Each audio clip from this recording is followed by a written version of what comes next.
Fala galera do CVU, tudo bem com vocês? Gente, é um prazer estar aqui falando com vocês novamente.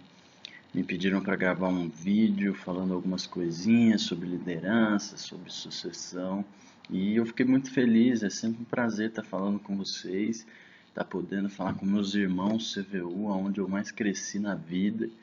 E assim, é uma entidade que eu tenho o maior orgulho, a maior felicidade de ter participado, de participar da criação de tudo isso, de ver como está hoje, de observar o trabalho de vocês em cada cidade, cada local.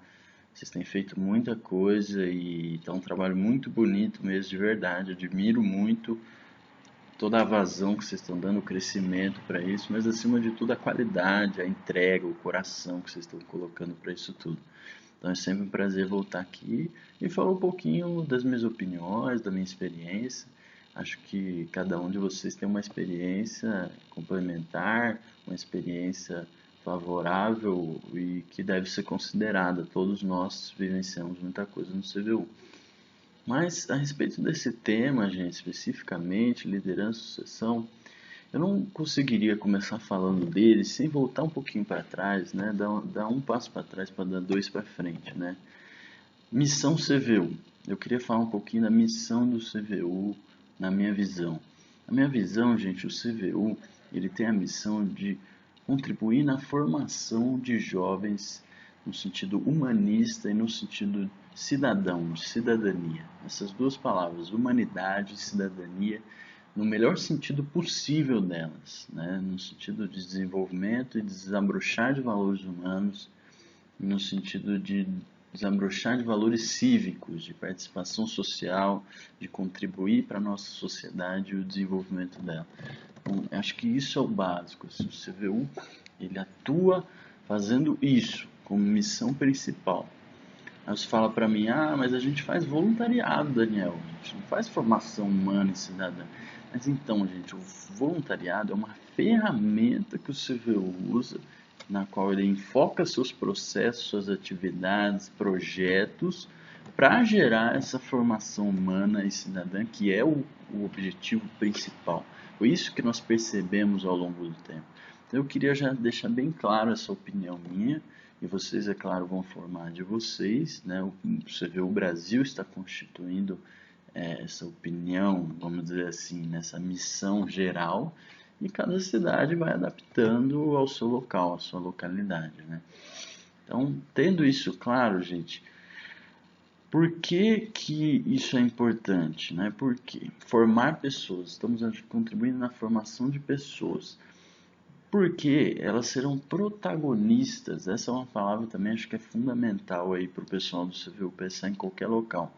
Protagonistas da transformação social, do desenvolvimento de organizações, de cidades, do nosso país, se elas estiverem melhor preparadas no âmbito humano e no âmbito cidadão. Isso que é verdade. Porque engenheiros, economistas, administradores, nutricionistas, seja qual a profissão, não importa. Na parte técnica, a faculdade nos forma muito bem. Agora, na parte humana, na parte cidadã, habilidades socioemocionais, que o pessoal fala muito, competências, isso a gente só aprende na prática, em entidades estudantis, em trabalhos sociais, na comunidade. E aí você me pergunta para mim, talvez assim, por que que o CVU é tão diferente nesse sentido, né? Há muitas entidades trabalhando e que contribuem com a formação de jovens, né? Como atléticas, centros acadêmicos, a ESEC, né? Empresas júnior. Há muitas entidades que o jovem aplicado nelas, desenvolvendo atividades, ele cresce também, não é só no CVU. Mas o CVU, por que que ele, para mim, ao menos, foi muito diferente de tudo que eu já vi, né? O desenvolvimento das pessoas aqui dentro do CVU? Por causa do espaço, do ambiente que a gente cria no CVU, pessoal. É incrível o que nós temos potencial de criar no CVU.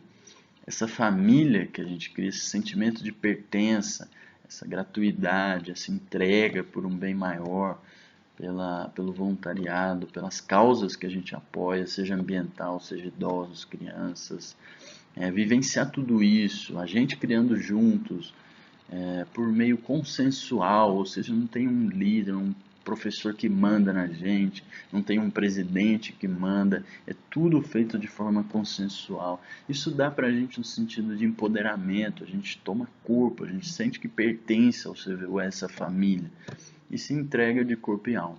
Então, para mim, isso que faz toda a diferença, é por isso que eu tenho visto pessoas saírem do CVU muito fortalecidas mesmo, assim. Vi muita gente boa saindo do CVU e agora estão fazendo trabalhos incríveis, são pessoas fenomenais, antes de tudo. Então é um prazer ter contribuído com tudo isso.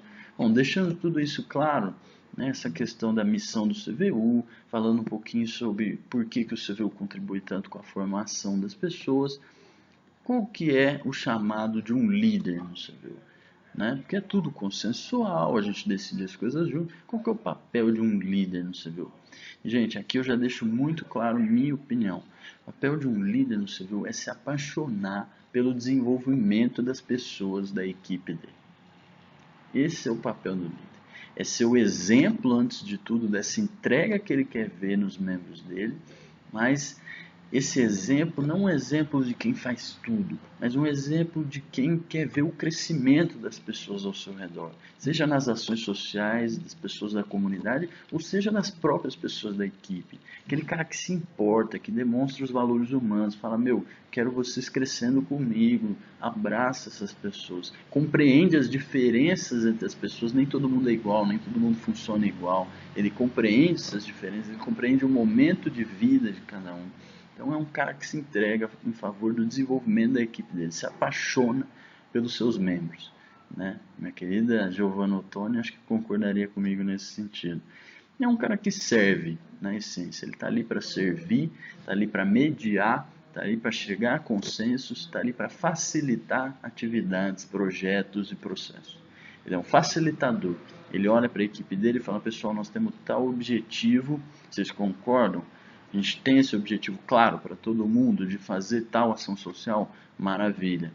A gente tem tal meta de fazer 2 ações sociais, maravilha. Quem vai fazer o quê? Como que nós vamos fazer isso? Quando nós podemos entregar isso? Quando que é um prazo bacana para vocês? Quem está com disponibilidade nesse momento? Você está podendo coordenar isso? Então coordena você, né? Delega, né? Um cara que delega, ele se apaixona por ver o outro crescer, assumir responsabilidades. Então é isso, é um cara que já passou uma certa experiência dentro do CVU e ele vai querendo só passar isso adiante. Eu costumo falar que o líder no CVU é o cara que já recebeu tanta coisa boa, ele quer devolver, ele quer passar isso adiante, numa rede. Então é muito bacana, eu acho que isso é muito legal. Aí você me pergunta, nossa, que bacana, Dani, mas eu fiz toda essa liderança, eu dei meu melhor, me entreguei, mas, poxa vida, quem vai ser o próximo líder? Quem vai ser o próximo diretor, o próximo presidente? Pessoal, isso é uma coisa que a gente tem que pensar, não é quando a gente precisar. Quando você estiver precisando de um novo líder, é que você vai parar e falar, nossa, agora eu preciso arrumar um líder. Aí você chega na reunião e fala, gente, tem que sair um líder hoje daqui. Se você fizer isso, você vai estar agredindo a consciência dessas pessoas.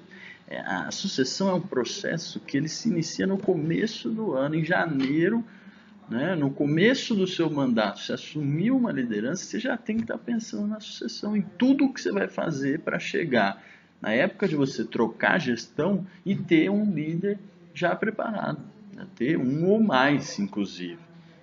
Houve diretorias que foi tão bacana esse processo de sucessão sendo conduzido que tinha mais de um possível sucessor. E eles foram até ocupar diretorias diferentes. Um foi para a diretoria própria da pessoa e outro foi para outra diretoria, de tanto que havia se estimulado essa liderança, essa corresponsabilização pelas tarefas e projetos. Então não tem segredo, gente. É desde a hora de escolher membros para entrar no CVU. A gente procura nem escolher aquele cara que está se formando muitas vezes. Claro, gente, eu vou generalizar aqui, é sempre casos à parte, exceções, gente muito boa já entrou de primeiro ano e gente muito boa já entrou de quinto, sexto ano, não estou generalizando, mas normalmente o ideal é a gente tentar um membro de segundo ano, ou até de primeiro ano, de terceiro ano, mas o cara no fim da faculdade fica mais difícil ele se entregar ao CVU e provavelmente no ano seguinte ele já vai se formar e vai sair, então ele não vai dar continuidade. Por isso, realmente, pegar alguém para a equipe do CVU interna, não para ser voluntário externo, mas na equipe do CVU, é complicado a gente escolher alguém que esteja já no último ano, por mais que pareça que ele tenha uma habilidade maior, uma facilidade de gestão, mas você vai ver na prática, às vezes o cara não tem tempo e é um cara já mais, como que eu posso dizer, mais está espertão, está no fim da faculdade, então é mais complicado a gente lidar com esse público realmente. Né? A gente já teve pessoas muito boas em fim de faculdade, mas hoje em dia eu recomendaria pegar pessoas no processo seletivo, ou como o pessoal chama CVU de portas abertas, tentar selecionar pessoas mais no começo da faculdade. Acho que é bacana que as pessoas vão se desenvolvendo no CVU. Hoje a gente tem pessoas que entraram no primeiro ano e estão no terceiro ano e estão no CVU ainda, ou entraram no segundo ano e estão no quarto, quinto ano e ainda estão no CVU. Eu acho isso muito bacana, o cara vai criando um pertencimento. Então a gente tem que estar sempre renovando, pegando os mais jovens e inserindo essa cultura do CVU, né? Inserindo essa cultura, isso que é mais bacana. E eu acho assim, já desde o começo do ano, abrir o jogo, sentar com a galera e falar, olha pessoal, aqui dessa diretoria eu espero de coração que saia um líder para o ano que vem. Eu espero sinceramente, então a gente vai trabalhar para isso. Espero que vocês se apaixonem como eu me apaixonei pelo CVU. Eu espero que vocês cresçam tanto que eu estou crescendo no CVU.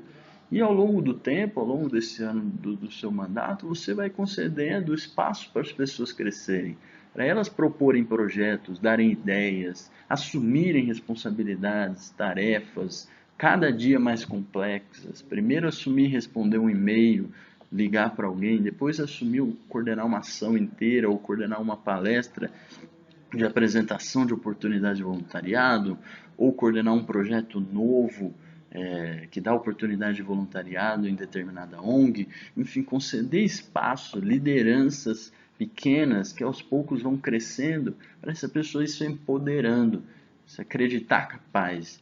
E isso é muito importante também, você acreditar na capacidade dele, por mais que ele tenha dificuldades, ele, ela, né? Estou generalizando, que ele tem dificuldades, é uma pessoa digna do seu respeito, da sua admiração, e você tem que acreditar nele. Né? A gente acreditando nas pessoas, elas vão acreditar nelas mesmas. Né? Então é um processo realmente que deve começar no começo do ano, com certeza. Como que isso é feito? Como eu fui falando, concedendo responsabilidades e em determinado momento, lá para julho, né, se o calendário seu começou em janeiro, pensa aí no meio do seu mandato, né, mais para o fim, do meio para o fim, você começar um calendário mais específico de cogestão mesmo, assumir a cogestão, então colocar reuniões específicas de treinamento, né, para as tarefas que os membros ainda não se empoderaram, você passar adiante essas tarefas, fazer a gestão do conhecimento, então o conhecimento que está em você, você passar para o outro, para os próximos ou para o próximo líder no CVU. E é isso, assim, tá sempre aberto a dialogar, a passar suas coisas para ele ensinar e aprender também com eles. Então eu acho que é mais ou menos por aí o caminho.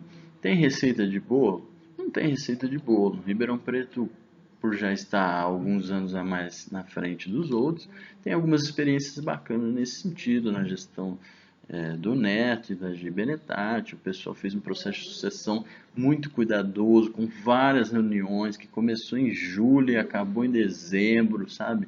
Já foram realmente inserindo essa cultura da sucessão desde quando os caras assumiram o mandato lá em janeiro, fevereiro. Então é algo que tem que ser colocado na cultura mesmo, né? Tá sempre dialogando, quem vão ser os próximos líderes, jogando um verde. Então é bem por aí, eu acho, o caminho. E eu tenho certeza que aos poucos essa cultura vai se estabelecendo. O que é difícil? Por que é mais difícil às vezes nas cidades mais novas? Porque as primeiras sucessões são muito complicadas. As pessoas ainda estão muito inseguras, elas associam o CVU à figura da pessoa que trouxe o CVU para a cidade. Então é mais complicado. E é por isso que precisa muita raça, muita força de vontade dessa galera precursora, né, que começou o CVU. Essa galera tem que ter muita força de vontade vai ter que estar perto por mais de 1, 2, 3 anos, às vezes, vai ter que estar perto, nem que seja num cargo de aconselhamento, de conselho, mas vai ter que estar sempre orientando. Isso é muito importante, mostrar que vai estar perto e assim, ir passando as informações, envolvendo essa pessoa nas reuniões do CVU Brasil, sabe? Mostrando o que é tudo isso e mostrando que o que a gente pede não é um mega conhecimento em gestão, em marketing, em projetos. A gente pede amor. Basicamente isso. A gente pede entrega. Então, eu espero que realmente vocês consigam estabelecer essa cultura e fazer essas coisas acontecerem mesmo no CVU de vocês. Valeu, pessoal. Obrigado.